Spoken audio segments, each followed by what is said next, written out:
President Donald Trump told the United Nations General Assembly that the world must hold China accountable for their actions that led to the global COVID-19 pandemic. On September 22nd, he said in a pre-recorded speech, "We are once again engaged in a great global struggle. We have waged a fierce battle against the invisible enemy, the China virus, which has claimed countless lives in 188 countries." The president said that the United States is now pioneering COVID-19 vaccines that have entered the final stage of clinical trials.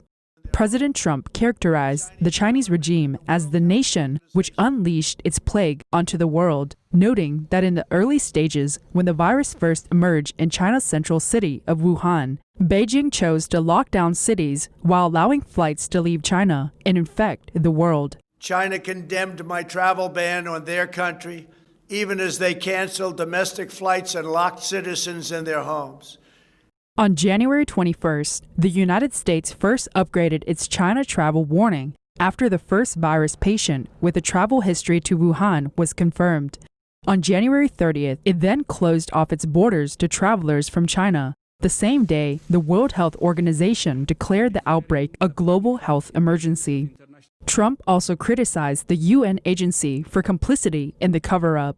The Chinese government and the World Health Organization, which is virtually controlled by China, falsely declared that there is no evidence of human-to-human transmission. Later, they falsely said that people without symptoms would not spread the disease. On January 14th, the WHO, citing Chinese authorities, said there was no clear evidence of human-to-human transmission, but that limited human-to-human transmission was possible, potentially among families. Trump said the United Nations must hold China accountable for their actions. The Chinese regime didn't publicly warn about the risk of transmission until January 20th. In a video speech broadcast later during the assembly, Chinese leader Xi Jinping repeatedly highlighted the need for multilateral cooperation in an apparent response to Trump's criticism. Xi said that countries must adhere to the guidance of science and fully exercise the World Health Organization's leading role and reject attempts at politicization and stigmatization.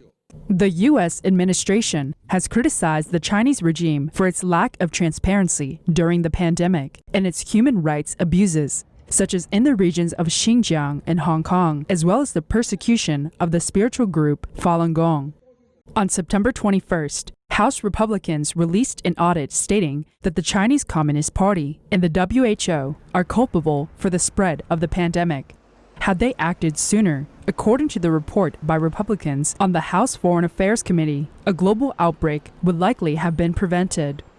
Michael McCaul, the ranking Republican on the committee, said in a statement, "It is crystal clear that had the CCP been transparent, and had the head of the WHO cared more about the global health than appeasing the CCP, lives could have been spared, and widespread economic devastation could have been mitigated." Several lawmakers have proposed bills targeting Beijing's role in the pandemic. In July, 6 Republican senators jointly introduced a bill allowing affected Americans to file lawsuits against the Chinese government in U.S. courts. Senator Martha McSally said in a July 20th statement about the legislation, "Americans who have been victimized by the lies and deceit of the Chinese Communist Party deserve the opportunity to hold China accountable and to demand just compensation." In July, the United States, which has been the top government donor to the Geneva-based WHO, announced that it would withdraw from the agency, citing the WHO's failed pandemic response. The withdrawal officially takes effect next year.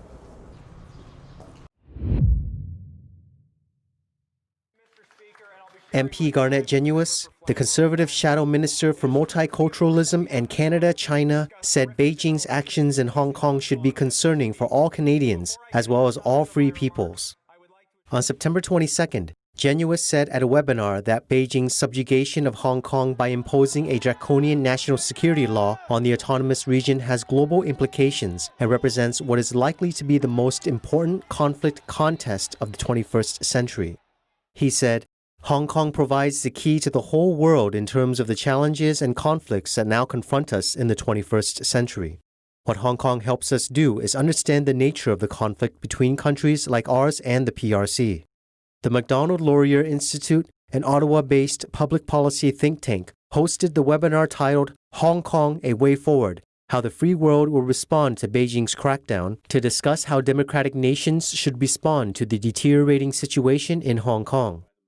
Among those on the panel were Dr. Miles Yu, China Policy Advisor to U.S. Secretary of State Mike Pompeo, Lord Chris Patten, last Governor of Hong Kong and Chancellor of Oxford University, and Nathan Law, one of Hong Kong's most well-known democracy activists and a founding member of Demosisto, a new pro-democracy political party. The Chinese regime has drawn international condemnation in recent months for imposing the national security law on Hong Kong, effectively ending the one country, two systems arrangement while arresting protesters en masse. Signed into law on June 30th, the legislation stipulates punishment up to life in prison for acts of subversion, terrorism, and collusion with foreign forces. It also calls for the creation of a security agency in Hong Kong under the direct control of Beijing. Genuis, who is also a co-chair of the Interparliamentary Alliance on China, said Beijing's actions in Hong Kong should be concerning for all countries because of the universal jurisdiction that is claimed through the national security law. In theory, in addition to the 300,000 Canadians living in Hong Kong, any Canadian who travels to or transits through Hong Kong are at risk of being arbitrarily detained under the law if they've said or done anything that could anger Beijing, several experts told IPAC last month before the committee was shut down when Parliament was suspended. There's also no certainty as to what would be considered a violation of the law. Genuis said, Canadian citizens living in Canada report significant intimidation by the government of China and actors who they back when those people are speaking out about issues of justice and human rights and rule of law in Hong Kong. This raises the very real concern that Canadians, even legislators, could face charges under the national security law, be picked up in Hong Kong or extradited from other countries. Nathan Law said the security law is used as a tool for obvious crackdowns on democracy activists in Hong Kong, but also has a subtler aim at censoring democratic institutions that form the cornerstone of civil society. He said, citing academic and press freedom as examples, by having the law in place, a lot of institutions could quote the law to suppress the freedom of expression of the individuals in that institution. Marika Oberg, co-author of Hidden Hand, Exposing How the Chinese Communist Party is Reshaping the World, said the legislation's Article 38, which says the rules also apply to infractions that occur anywhere outside Hong Kong, committed by foreign citizens, means theoretically every person in the country is affected by this law. People simply have to understand that what the CCP has done here in Hong Kong should have important lessons for them, she said, adding it should serve as a cautionary tale for governments that seek to engage or negotiate with the Chinese regime. They have to understand what this step really means. This really means they're dealing with someone who is fundamentally untrustworthy, and that they're going to be breaking promises and even international treatises that they've made.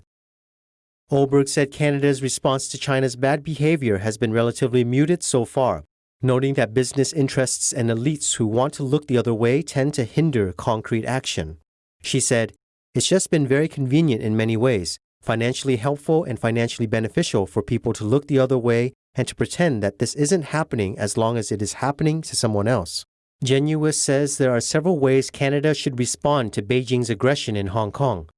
Protect Canadians through legislation that deals with foreign interference and combats Beijing's claim of universal jurisdiction, prioritize justice, human rights, and international law in policy, and seek partnerships with like-minded countries to form a unified front against the China threat. He added, but multilateral collaboration is not an excuse for countries to do nothing and wait for somebody else to act first. Genuis says much of the international dialogue recently has been around the United States versus China, but it is really a question of what the government of China is doing versus their own people and versus the rest of the world. Canada should also work more closely with the United States when values align, he said, noting Canada has appeared more willing to respond in a contrary way to the United States than to China. It is much wiser for us to take positions that reflect our values and principles. If that leads to difference with the United States, so be it. If that leads to alignment with the United States, so be it. The CCP will lose access to a strategic space tracking station in Western Australia, which is owned by the Swedish Space Corporation. The Swedish state-owned company told the media a few days ago that it would not enter into any new contracts at the Australian site to support Chinese customers after its current contract expires.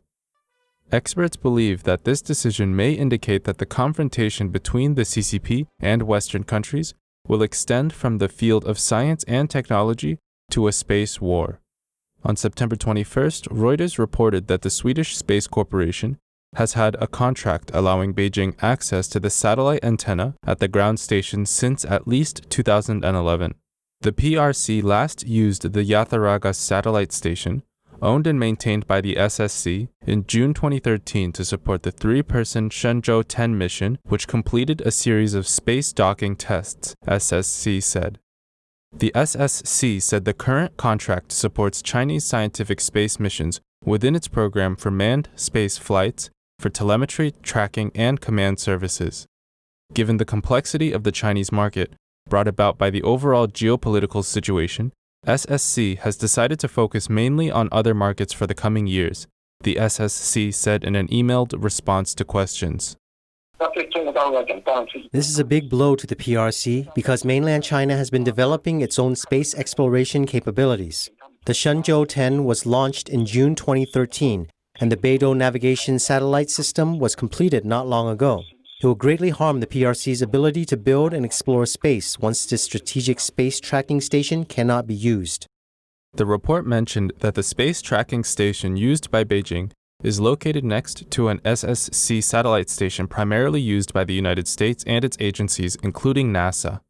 Taiwanese military expert Li Zhengxiu said in an analysis that the decision made by the Swedish may indicate that the confrontation between the CCP and the Western camp will extend from the field of science and technology to space warfare. The United States has begun to limit the export of precision chips and key technologies, especially to mainland China. It has done a lot of control. Therefore, lacking chips and related core software, plus losing access to the strategic space tracking station, can China continue to have its current surveillance capabilities over the space or even over the Pacific region? Li Zhengxiu believes that the CCP's cooperation plans for ground space tracking stations in other countries may also face disruptions. Mainland China also has some space or overseas tracking stations in Pakistan, Turkey, France, Argentina, Brazil, Chile, etc. Will these countries suspend cooperation with mainland China because of the confrontation between the CCP and the United States? This situation cannot be ruled out, and it will have a considerable impact on China's future surveillance capabilities and space plans. Outsiders have noticed that the Swedish Space Corporation no longer renewing the contract with the CCP might be related to a data leak incident at the Shenzhen Zhenhua Data Company. The Australian Broadcasting Corporation disclosed last week that Zhenhua Data Company is not only collecting information of Commonwealth scientists with world-leading expertise, but also tracking the movement of top-secret equipment from a tracking station outside Canberra to NASA in the United States. Recently, it has been revealed that Zhenhua collects data worldwide.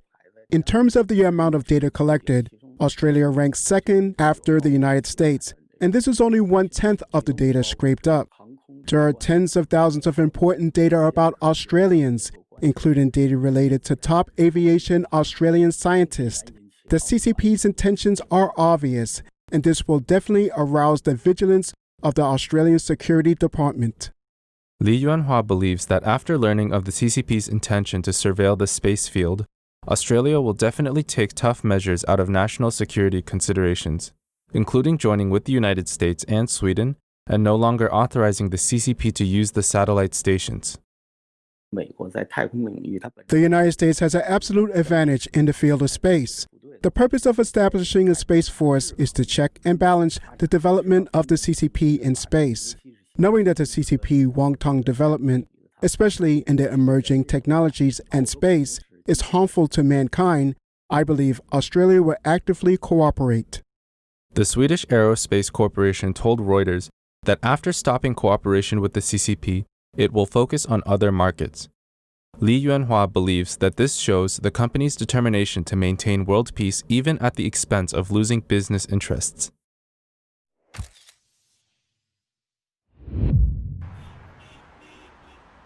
On September 17th, several major news websites in mainland China reported that the China-listed investment holding company China Create Capital Limited announced its owner, Jiang Wei, has been indicted on 11 counts of heading a mafia-style gang in illegally raising public funds. As previously reported by the Chinese-language Epoch Times, Jiang and 43 of his colleagues were arrested in April last year for what the government said was criminal activities. China's state media said that the mafia-style criminal group China Create Capital Limited had been charged with illegally raising public funds for non-existent investment projects through its online peer-to-peer lending platform, 88 Wealth Network. Jiang and his accomplices got rich from the P2P scheme by lending the investment funds out as high-interest loans and then using violent means if necessary to recover interest payments from borrowers. From November 2004, Jiang established China Create Technology Co. Limited and other China Create companies, such as China Create Capital Limited and China Create Financial Holdings Group Co. Limited. Through a series of operations, the scale of assets under Jiang's China Create empire exceeded 30 billion yuan, $4.4 billion. It was in October 2013 that China Create entered the internet finance industry and launched the online loan P2P platform, 88 Wealth Network. The platform was even invited to participate in China's Boao Forum for Asia and the APEC Business Leaders Summit. At its peak, renowned Chinese pianist Lang Lang signed up to be its spokesperson. By 2015, the cumulative transaction volume of the platform exceeded 3 billion yuan, $441.2 million. Jiang's companies also became involved in online real estate, wealth management, mergers, acquisitions, and other fields. Meanwhile, Jiang took on political positions, serving as a Shenzhen delegate to Beijing's rubber stamp legislature, the National People's Congress, as well as duty chairman of Shenzhen's Chamber of Commerce. However, the good times did not last long. In February 2017, 88 Wealth Network was shut down amidst the wave of P2P collapses in mainland China. According to the official website of 88 Wealth Network, the accumulated investments as of December 2018 stood at around 8.494 billion yuan, $1.3 billion, while the accumulated payments to the lenders stood at around 4.94 billion yuan, $726.6 million. After Jiang's arrest, China Create's businesses plummeted, with a net loss of nearly 1.2 billion yuan, $176.5 million in 2019. According to public data, Jiang, 47, was a former People's Liberation Army soldier and worked as a security guard. He was later favored by a senior Communist Party official in Shenzhen, after which he began to develop his business. He quickly built a tens of billions of dollar business empire. According to China's finance media outlet, Caixin, Jiang had a good personal relationship with Li Huanan, the former deputy secretary of the Chinese Communist Party's Shenzhen Municipal Committee and secretary of the Shenzhen Political and Legal Committee, who was removed and arrested for corruption and other crimes in October 2018. Caixin reported that Li's son was involved in the investment business in Shenzhen and may have partnered with Jiang. The two had illicit transactions amounting to tens of millions of yuan. Li is named on the investigation list published by the World Organization to investigate the persecution of Falun Gong for his active involvement in the CCP's persecution of the Chinese spiritual practice.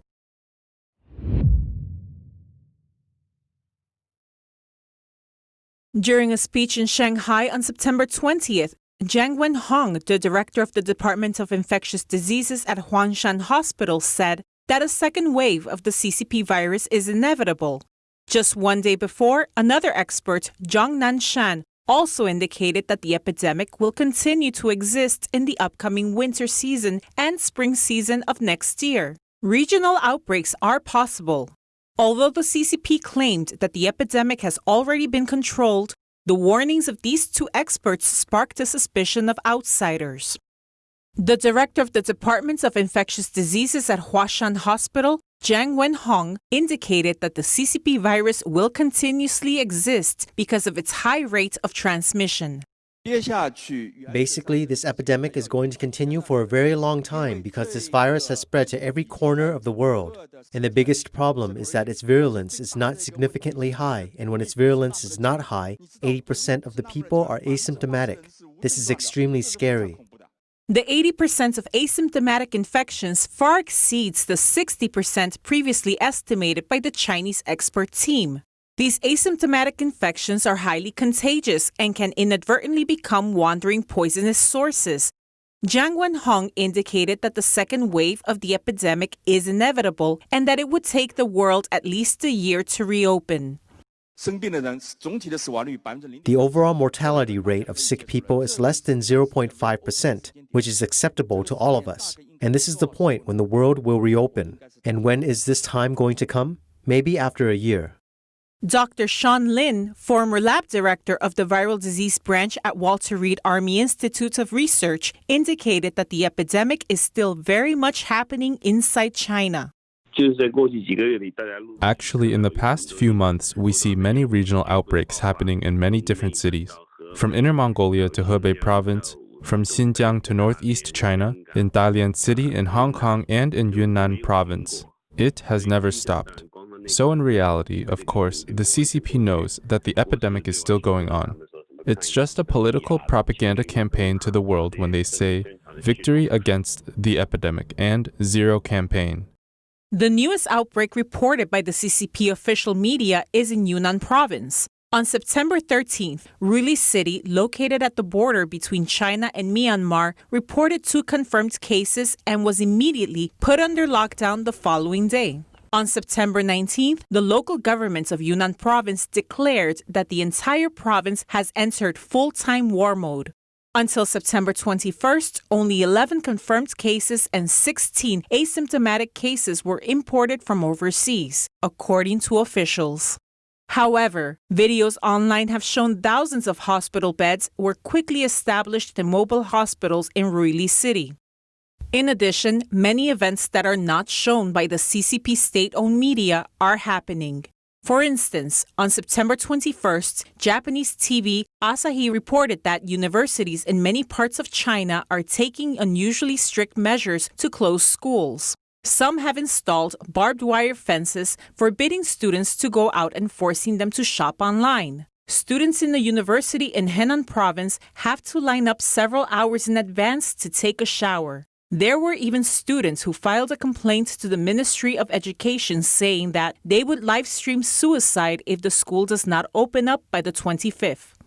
The report said that what is questionable is the fact that the CCP claims to have 0 new confirmed cases in the country since August, and if it was true, universities should not be locked down. These types of news are nowhere to be seen on state-run media, but are happening to communities. For example, on September 13th, due to measures implemented in the closure of a school, parents could only wave goodbye to their children outside of a fence at Sias International University in Zhengzhou province. Another online video showed that on September 20th, students at Xi'an International Studies University were shouting together for almost 30 minutes in their dorms to express their discontent about the raise in prices for goods during the lockdown. It was just like what happened in Wuhan during the lockdown. The Epoch Times quoted a current senior student at the university saying that the university has been under lockdown since August 28th. The students are not allowed to leave or enter the university, and the university cannot resolve the problem either. That is why this event occurred at the university. The warning of the second wave of the CCP virus coming again and the warning of the virus outbreaks sent out by the Chinese experts have once again proved that the CCP has viciously deceived the world. In February this year, the CCP claimed to have controlled the virus and found a vaccine. All these are lies. According to CCP state-run media, on February 26, the first batch of recombinant vaccines for the CCP virus developed by Chinese Academy of Engineering academician Chen Wei's team has been launched from the production line, and Phase 3 international clinical trials are now in progress. Last week, Wu Guizhen, chief biosafety expert at the Center for Disease Control and Prevention, claimed that, probably by November or December, ordinary people will be able to get vaccinated against the CCP virus. Nonetheless, on September 19th, Zhang Nanshen indicated that we were too naive in the past, thinking that the vaccines would be available this year. Phase 3 clinical trials will actually need more time to complete.